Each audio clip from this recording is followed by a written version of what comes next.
وأحسن منك لم تر قط عيني وأجمل منك لم تلد النساء خلقت مبرأ من كل عيب خلقت مبرأ من كل عيب كأنك قد خلقت كما تشاء كتاب أنزلناه إليك مبارك ليدبروا آياته وليتذكر أولو الألباب. یہ کتاب برکت والی ہے جسے ہم نے آپ کی طرف نازل فرمایا ہے تاکہ دانش مند لوگ اس کی آیتوں میں غور و فکر کریں اور نصیحت حاصل کریں. اللہم صلی علی سیدنا محمد وعلی آل سیدنا محمد بعدد کل ذرۃ مئۃ الف الف مرۃ. سامعین و ناظرین اکرام، السلام علیکم ورحمۃ اللہ وبرکاتہ. سامعین اکرام، سورہ بلد آیت نمبر 5 اور 6. آج کا موضوع، کیا ہم نے دنیا سے دل لگا لیا ہے؟ اس کے ساتھ آج کے سبق کا آغاز کرتے ہیں. سب سے پہلے گزشتہ سبق کا اعادہ ہوگا. بسم اللہ الرحمن الرحیم. شروع اللہ کے نام سے جو بڑا مہربان نہایت رحم والا ہے. لا اقسم بهذا البلد. ہمیں اس شہر مکہ کی قسم. وانت حل بهذا البلد. اور تم اسی شہر میں تو رہتے ہو. ووالد وما ولد. اور باپ یعنی آدم اور اس کی اولاد کی قسم. لقد خلقنا الانسان فی کبد. کہ ہم نے انسان کو تکلیف کی حالت میں رہنے والا بنایا ہے. سامعین اکرام، سورہ بلد آیت نمبر 5. لفظی ترجمہ: ایحسب ان لن یقدر علیہ احد.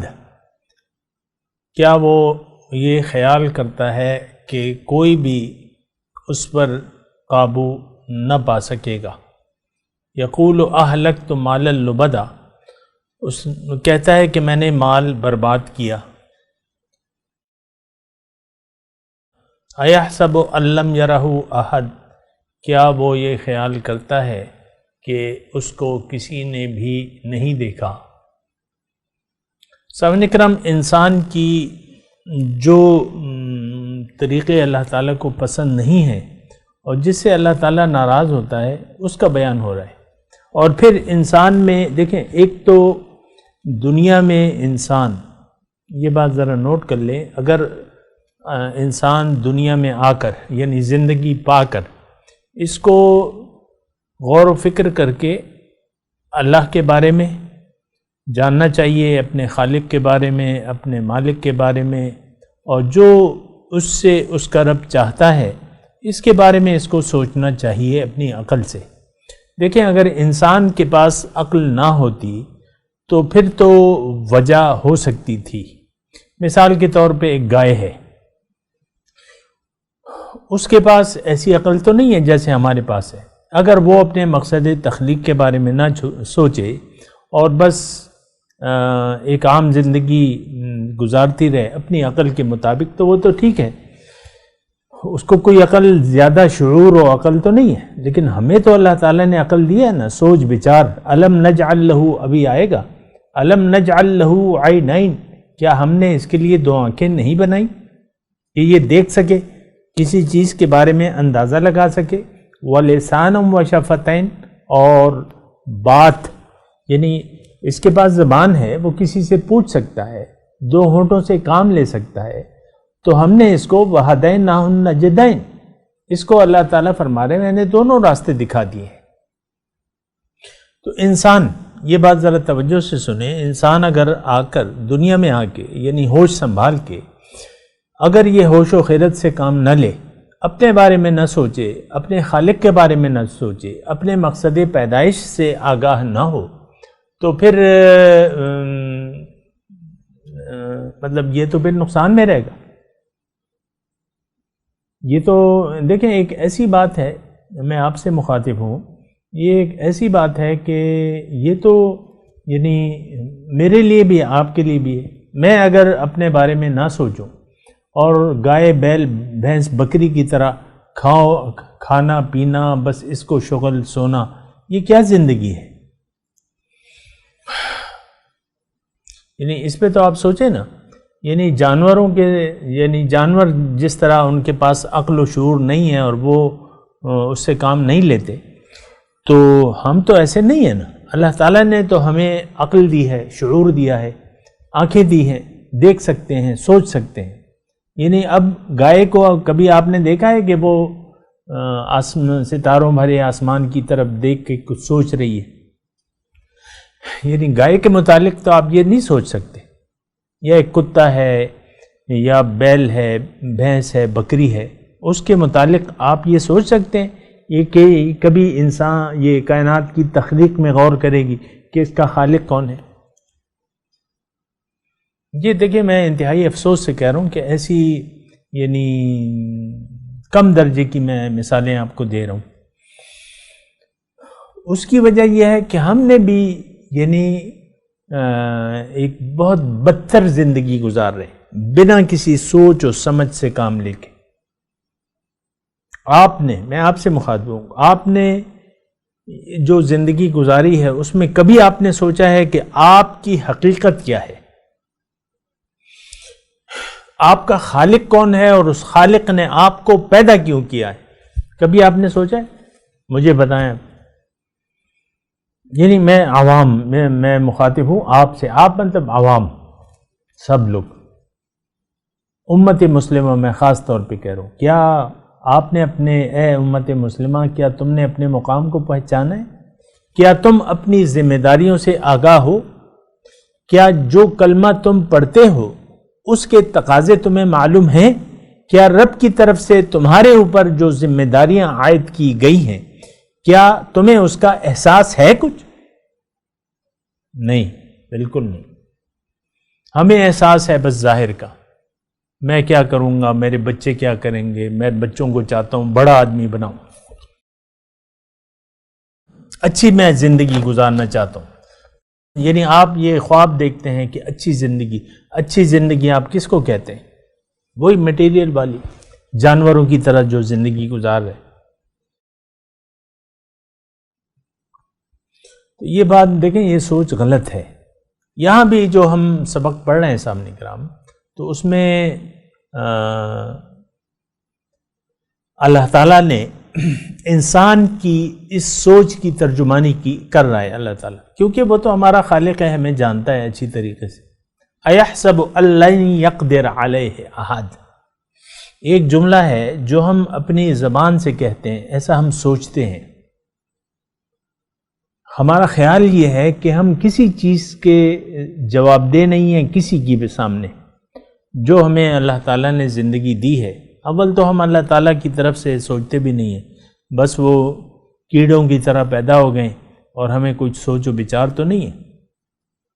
یعنی اپنی زندگی کے بارے میں ہمیں یہ خیال نہیں ہے کہ اس کا ایک دن ایسا ہوگا کہ مجھے جواب دہ ہونا پڑے گا، میرا رب مجھ سے پوچھے گا، میرا خالق مجھ سے پوچھے گا۔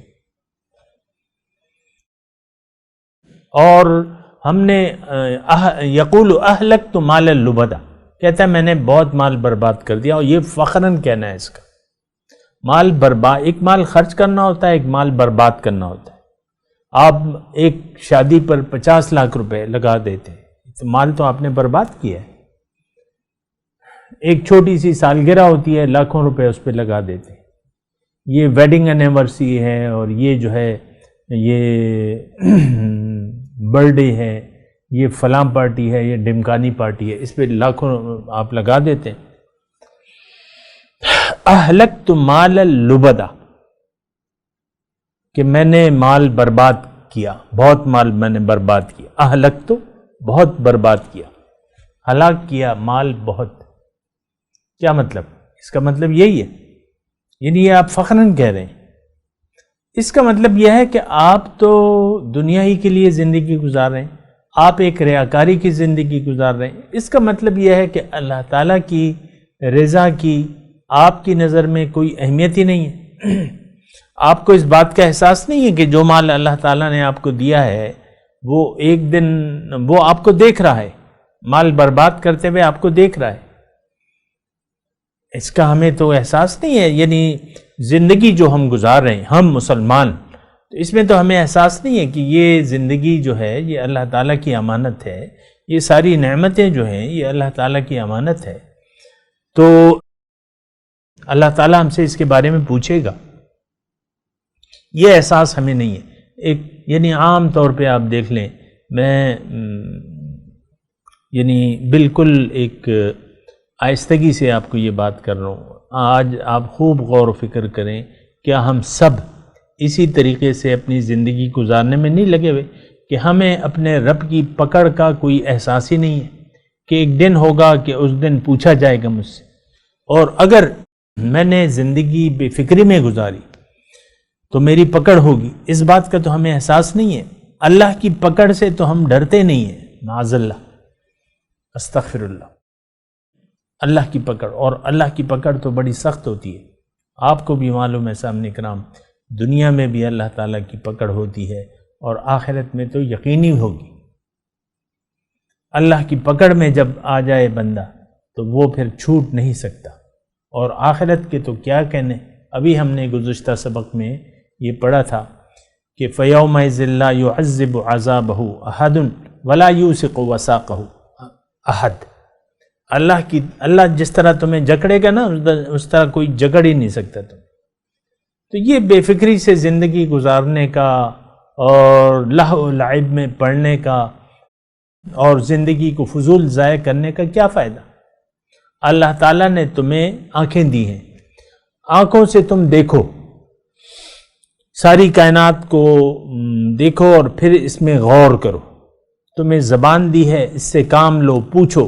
فَاسْأَلُوا أَهْلَ الذِّكْرِ إِن كُنتُمْ لَا تَعْلَمُونَ. اگر تم نہیں جانتے تو تم پوچھ لو کسی سے، کسی جان. الرحمن فاسأل به خبیرا. اللہ تعالیٰ فرماتا ہے رحمان کے بارے میں اگر تم نے پوچھنا ہو تو کسی خبردار آدمی سے، کسی اللہ والے سے پوچھ لو. تم یہ ساری نعمتیں میں نے تمہیں دی ہوئی ہیں، اور میں نے تمہیں وَهَدَيْنَاهُ النَّجْدَيْنِ، میں نے تمہیں دونوں راستے بتائے ہوئے ہیں، اچھائی اور برائی. ہر ایک جانتا ہے اصولی طور پہ کہ اچھائی کیا ہے، اچھے کام کون سے ہیں، برے کام کون سے ہیں. انسان اگر سوچ و بچار سے کام نہ لے تو وہ ایک الگ بات ہے، لیکن جو برائی ہے وہ برائی ہے. مثال کے طور پہ آپ زنا کرتے ہیں یا آپ نکاح کرتے ہیں، ان میں سے ایک کام جو ہے وہ مستحسن ہے، ہونا چاہیے. لیکن آپ اگر زنا کرتے ہیں تو وہ نہیں ہونا چاہیے. یہ تو سب کو معلوم ہے. کسی کو پکڑ کے آپ اس کا ریپ کر دیتے ہیں یا دوسرا طریقہ اختیار کرتے ہیں، تو یہ دونوں کام ہیں. یہ سب جانتے ہیں کہ جو اچھائی ہے یا برائی ہے. اسی طرح یعنی یہ میں نے آپ کو ایک مثال دی، ہدیناہ النجدین. اب مثال کے طور پہ بتوں کو پوجنا، یہ تو عقل کہتی ہے کہ پتھروں کو کیا پوجنا ہے، یا کسی انسان میں کیا طاقت ہے. چلیں انسان کو لگا لیں کہ اکثر جو مشرکین مکہ نے جو بت رکھے ہوئے تھے وہ کسی پرانے زمانے کی جو نیک لوگ تھے اس کے، چلو مان لو کہ نیک لوگوں کے یہ بت تھے. لیکن کوئی انسان اللہ کے مقابلے میں، انسان جتنا بھی بلند ہو جائے وہ الوہیت کا مرتبہ اس کے لیے نہیں ہے. الہ تو الہ واحد ہے اللہ، اور پھر سر جھکانا تو ایک اللہ کے سامنے ہے. وَإِلَٰهُكُمْ إِلَٰهٌ وَاحِدٌ لَا إِلَٰهَ إِلَّا هُوَ. تمہارا معبود تو ایک ہے، انسان معبود نہیں ہو سکتا، مخلوق معبود کا درجہ نہیں لے سکتی. یہ غلط بات ہے سامنے کرام، یہ خیال ذہن سے نکال لیں. اللہ معبود واحد ہے، ایک، بس اسی کا کہنا، لہو دعوت الحق، پکارنا اسی کو، یعنی پکارنا اسی کو جائز ہے. کسی اور کو پکارنا معبود کے لحاظ سے حرام ہے، ناجائز ہے، شرک ہے. یہ بات ذرا نوٹ کر لیں۔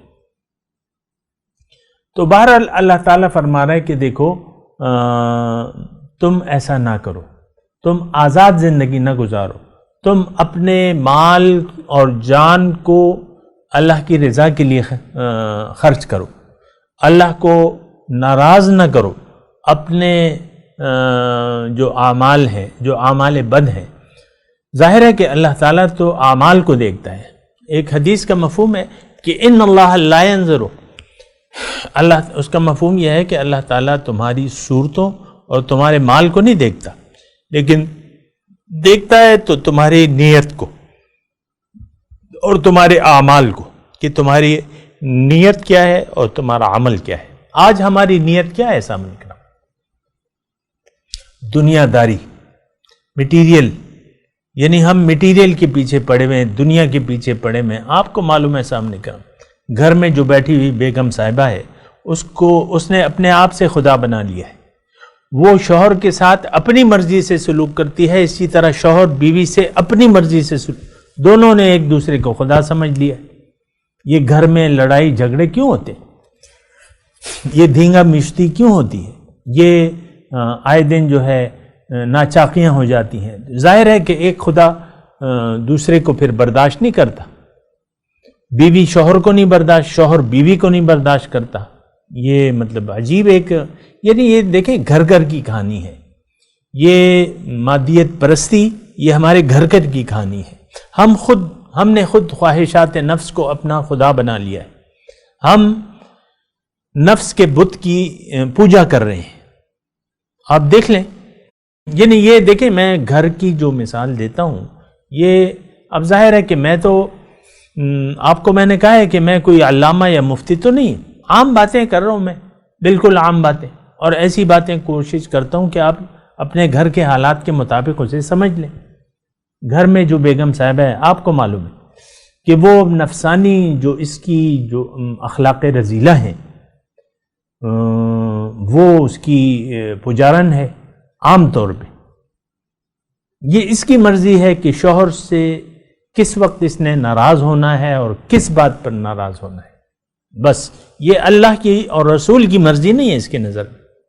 اسی طرح شوہر بیوی کا، اس کو ڈیگریڈ کرتا ہے، اس کو کم سمجھتا ہے، گھر کی نوکرانی بعض اوقات سمجھ لیتا ہے اور کہتا ہے یہ تو میرے رحم و کرم پہ ہے، اس کی کیا مجال کہ مجھ سے بڑا بول بولے یا کوئی بھی میرے مزاج کے خلاف بات کرے۔ شوہر بھی ایسے ہی ہے۔ یہ دونوں جو ہے، یہ دیکھیں گھر گھر کی کہانی ہے، دونوں جو ہے، دونوں، اور پھر یہ ہمارا معاشرہ اور امت مسلمہ، مرد اگر باہر ہو تب بھی وہ اپنی مرضی سے اپنے حلقہ احباب بناتا ہے، اپنی مرضی سے دنیا میں زندگی گزارنے کا ایک رویہ اختیار کرتا ہے۔ یہ آپ کو معلوم ہے سامنے کرام۔ تو دیکھیں، یہ خدا بننے کی کوشش نہ کریں، اللہ کی الوہیت کو تسلیم کر لیں۔ اللہ کے، انسان کی کامیابی اس میں ہے کہ یہ اللہ کے سامنے سر جھکا دے۔ ابراہیم علیہ السلام کو اللہ تعالیٰ نے فرمایا، اذ قال له ربه اسلم قال اسلمت لرب العالمین، جب کہا ان کو ان کے رب نے کہ اے ابراہیم سر جھکا دو، اس نے کہا میں نے سر جھکا دیا رب العالمین کے سامنے۔ تو رب العالمین کے سامنے سر جھکانے میں ہماری کامیابی ہے۔ یہ سورہ بلد جو آ رہی ہے سامنے، اس میں آپ ذرا بھی اس مضمون کو، ان تمام مضامین کو اگر یکجا کریں تو آپ کو بہتر انداز میں اس صورت کے مضامین کی سمجھ میں آ جائے گی۔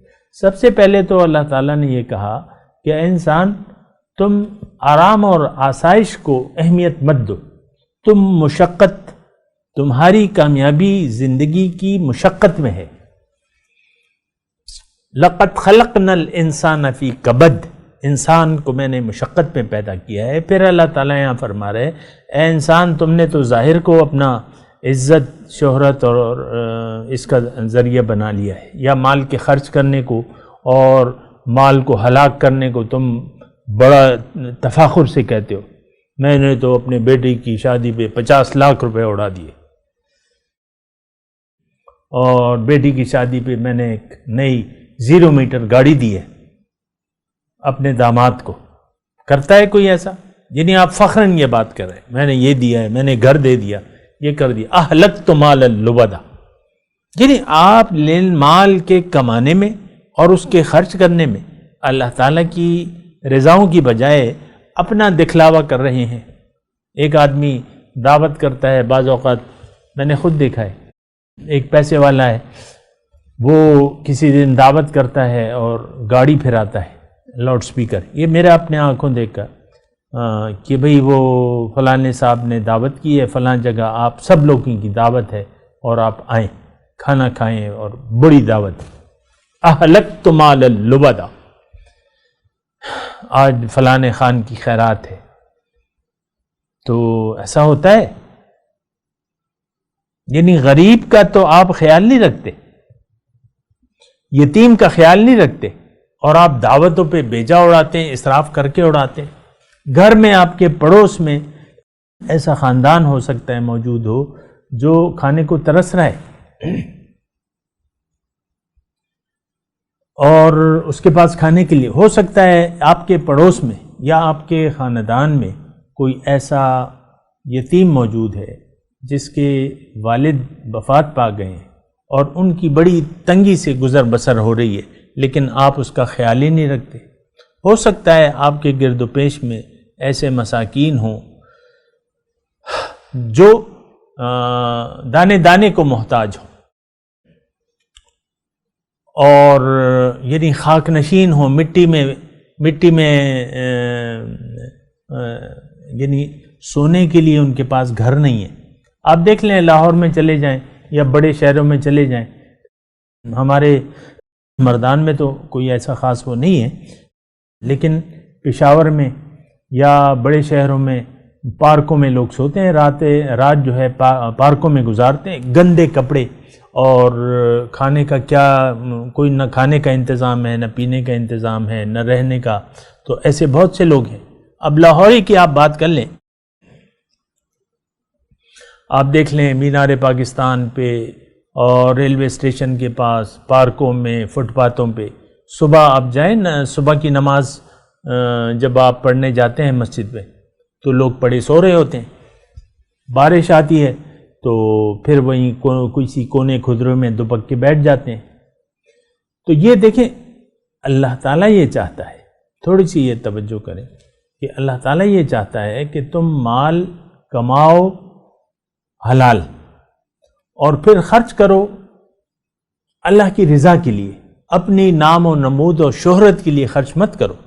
ہو سکتا ہے تمہارے پڑوس میں بھوکے ہوں اور یا قحط کا زمانہ ہو، قحط کا زمانہ ہو، خوراک نہ ہو، روٹی نہ ہو، یعنی ایسا ہو سکتا ہے. یا آپ کے گھر کے آس پاس کوئی یتیم بستا ہو اور اس کے پاس کھانا نہ ہو، ان کے گزر اوقات کوئی کمانے والا نہیں ہے، ایک بیوہ ہے، پردہ نشین ہے، وہ کما نہیں سکتی اور بیٹے ہیں چھوٹے چھوٹے.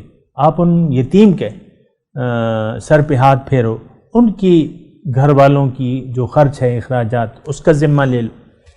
ایک آدمی آیا حضور صلی اللہ علیہ وسلم سے، اس نے کہا حضور میرا دل بڑا سخت ہے. حضور صلی اللہ علیہ وسلم نے اس کو کہا کہ دیکھو یتیم کے سر پہ ہاتھ پھیرو اور کسی مساکین کو کھانا کھلاؤ، تو اس سے دل تمہارا نرم ہو جائے گا. بہرحال یعنی یہ طریقے جو ہیں یہ ایک عملی طریقے ہیں. اصل بات تو نرمی ہے آپ کے دل کی. آپ کا دل جھکا ہوا ہونا چاہیے اللہ کے سامنے. پھر اللہ کی مخلوق سے کا آپ کو خیال رکھنا ہے. دیکھیں یتیموں کی اور مساکین کی اگر اور رشتہ داروں کی، غریب رشتہ داروں کی اگر آپ مدد نہیں کریں گے تو پھر کون کرے گا؟ یہ بات بھی تو ذرا سوچنے کی ہے نا. یعنی اس کے بارے میں انشاءاللہ ہم باتیں کریں گے، لیکن آج کا جو سبق ہے وہ آیت نمبر 5 سے ہے. یقول اہلکت ایحسب ان لن یقدر علیہ احد، کیا یہ سوچتا ہے کہ اس پر کوئی بھی قابو نہیں پا سکے گا؟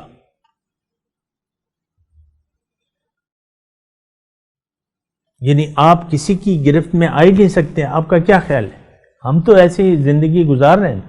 پھر یقول اہلکت مال اللبدا، وہ کہتا ہے کہ میں نے مال خرچ کیا، مال کو برباد کیا، یعنی خرچ کر کے برباد کیا، لٹا دیے پیسے۔ آپ بعض اوقات شادیاں ہوتی ہیں نا تو بس وہ ڈانسر ہوتے ہیں یا لڑکیاں ہوتی ہے، لڑکا یا ہجڑا جو بھی ہے، وہ آپ جھولی بھر کے لاتے ہیں اور لٹائے جاتے ہیں۔ آپ نے کبھی دیکھا ہے تماشا؟ میں اس کی تفصیل میں نہیں جاتا، آپ کو معلوم ہے کہ پیسے لٹائے جاتے ہیں۔ اہلکت مال اللبدا، یعنی بغیر اللہ کی مرضی معلوم کیے یا اللہ تعالیٰ کی رضا کے خلاف آپ مال کما بھی رہیں اور اس کو لٹا بھی رہیں۔ یہ تو اللہ تعالیٰ دیتا ہے جس کو دینا چاہے، یہ تو تقدیر کی بات ہے۔ وَأَنَّهُ هُوَ أَغْنَى وَأَقْنَى، یہ تو اللہ کی صفت ہے کہ وہ کسی کو زیادہ دیتا ہے اور کسی کو بے شمار دے دیتا ہے۔ اب جو بے شمار دیتا ہے اور وہ اپنے آپ کو نہیں پہچانتا، اپنے مولا کو نہیں پہچانتا، وہ پھر مال لٹاتا ہے۔ ابھی چند دن پہلے کی بات ہے کہ انڈیا میں انڈیا سے ایک خبر آئی تھی، ایک آدمی نے اپنے سارے کپڑے، قمیض اور یہ سونے کے بنائے ہوئے تھے، اور وہ پھر خبر آئی، مر بھی کیا، جو بھی ہوا۔ تو اس طریقے سے یعنی مال آپ اس طرح دکھلاوے کے لیے خرچ کر رہے ہیں کہ میری قمیض بھی سونے کی ہے اور میں نے بس سونے میں سارا لدا ہوا ہوں۔ تو یہ دیکھیں، یہ سوچنا پڑے گا ہمیں۔ یہ قرآن پاک کے جو مضامین ہیں عام طور پہ اس کو اس طریقے سے نہیں لیا جاتا، اپنے لیے نہیں لیا جاتا، اس میں اپنے لیے نصیحت نہیں ڈھونڈی جاتی۔ عام طور پہ آپ حوالے دے دیتے ہیں کہ بھئی یہ فلاں یعنی یہ شان نزول بیان کر کے آپ اپنے آپ کو بری الذمہ کر لیتے ہیں کہ میں نے تفسیر کا حق ادا کر دیا۔ دیکھیں، قرآن تو میرے لیے ہے، یہ میرے لیے نصیحت ہے، میں اس سے نصیحت نہیں حاصل کروں گا تو جو حالات میں نازل ہوا اس کو جان کے مجھے فائدہ کیا ہوگا کہ بھئی یہ آیت فلاں کے بارے میں ہے۔ ٹھیک ہے، آپ ایک طریقے سے بیان کر سکتے ہیں شان نزول، لیکن اصل میں تو یہ قرآن میرے لیے اور آپ کے لیے ہے، اور میں نے اور آپ کو اپنے آپ کو دیکھنا ہوگا۔ تو یقول اہلکت مال اللبدا، یہ کہتا ہے میں نے بہت مال ہلاک کر دیا، برباد کر دیا، یعنی یہ ایک فخراً انداز میں کہتا ہے، یعنی اس میں یہ اللہ کی رضاؤں کو مد نظر نہیں رکھتا، نہ مال کے کمانے میں نہ اس کے خرچ کرنے میں۔ تو یہ ایک ایسی صفت ہے جس سے اللہ تعالیٰ ناراض ہوتے ہیں کہ انسان اللہ کو بھلا کے زندگی گزارے، اس سے تو اللہ تعالیٰ ناراض ہوتا ہے، راضی تو نہیں ہوتا۔ اَيَحْسَبُ أَن لَّمْ يَرَهُ أَحَدٌ، کیا وہ خیال کرتا ہے، کیا اس کا یہ خیال ہے کہ اس کو کسی نے بھی نہیں دیکھا، کوئی سے نہیں دیکھ رہا؟ یقیناً اللہ تعالیٰ ہے اور وہ اس کو دیکھ رہا ہے۔ دیکھیں، خلاصہ کلام یہ ہے کہ ہم سب اللہ تعالیٰ کے بندے ہیں، اللہ کی مخلوق ہیں۔ انسان اشرف المخلوقات ہے اور انسان خلیفۃ اللہ ہے، اللہ کا نائب ہے، خلیفہ ہے۔ اس کو اپنا مقام پہچاننا چاہیے اور اس خلافت کے مقام تک اس کو اپنے آپ کو پہنچانا ہے۔ افسوس کی بات یہ ہے کہ ہم تو دنیا کے پیچھے لگ گئے ہیں، دنیا ہی ہمارا مقصود و مطلوب و محبوب ہے، اور ایسے حالات میں جو ہے انسان کو تباہی کے علاوہ کچھ بھی نہیں ملے گا۔ یہاں بھی آ رہا ہے آخری آیت میں کہ والذین کفروا بآیاتنا ہم اصحاب المشأمہ علیہم نار مؤصدہ، ان پہ بند کی ہوئی آگ ان کو ملے گی، جہنم۔ تو بہرحال میں تلاوت کرتا ہوں، میرے ساتھ دہرائیے۔ اعوذ باللہ من الشیطان الرجیم، بسم اللہ الرحمن الرحیم۔ ایحسب ان لم یرہ احد،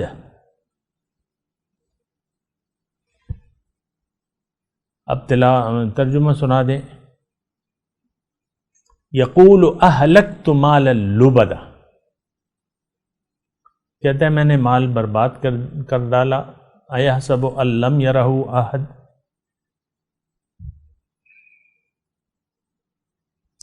کیا وہ یہ خیال کرتا ہے کہ اس کو کسی نے بھی نہیں دیکھا؟ یقیناً اے اللہ آپ حاضر ہیں، آپ ہمارے تمام اعمال کو دیکھ رہے ہیں، اور ہمیں یقین ہے کہ ایک دن ایسا ہوگا کہ ہمیں اپنے اعمال کی سزا یا جزا ضرور ملے گی۔ اب ان آیت کی تلاوت و ترجمہ۔ بسم اللہ الرحمن الرحیم۔ In the name of God, the gracious, the merciful. ایحسب ان لن يقدر علیہ احد۔ Does he think that no one has power over him? یقول اہلکت مالا لبدا۔ He says, I have used up so much money. اس کے ساتھ ہی آج کے درس کا وقت اختتام کو پہنچا۔ انشاءاللہ اگلے درس میں پھر ملاقات ہوگی۔ وآخر دعوانا ان الحمد للہ رب العالمین، والسلام علیکم ورحمۃ اللہ وبرکاتہ۔